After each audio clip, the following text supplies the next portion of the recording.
La deuxième assemblée générale d'ACT, l'Alliance citoyenne pour la transition, c'est le parti politique lancé par Martine Cornaille qui sera représenté aux élections provinciales de mai prochain.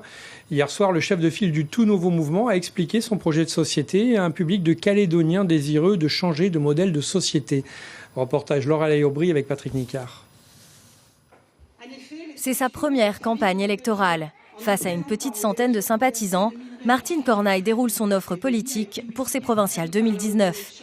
Connue pour son engagement associatif dans l'environnement, la présidente de l'Alliance citoyenne pour la transition souhaite aussi réduire les inégalités socio-économiques, avec notamment une revalorisation du SMIC de 30%.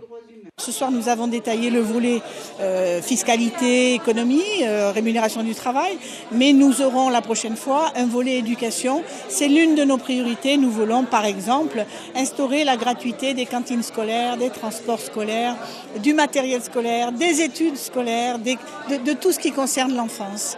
Point commun entre tous les sympathisants du mouvement, l'envie de changer de modèle de société. Sortir par exemple du tout nickel et plus globalement replacer la biodiversité au cœur des préoccupations. Elle fait les choses différemment de ce qui a été déjà proposé par nos politiques, quoi. Et ça, je pense que c'est quelque chose qui accroche, je pense qu'il peut accrocher les jeunes. Elle fait une tendance qui attend de se faire dans le monde, quoi. Et pour le respect de l'environnement et faire attention au réchauffement climatique. Novice en politique, Martine Cornaille aura-t-elle les armes pour faire bouger les lignes? Oui, selon ses sympathisants qui affichent confiance et enthousiasme. C'est une personne qui va au fond des dossiers, qui a soutenu plusieurs dossiers depuis des années pour contrecarrer les multinationales et le gouvernement dans ses abus. Donc je pense qu'elle a une très bonne connaissance de tous les dossiers, de l'économie, de l'environnement et elle est tout à fait capable.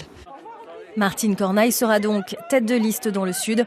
En revanche, à ce jour, pas de décision prise concernant une présence dans le Nord et les îles.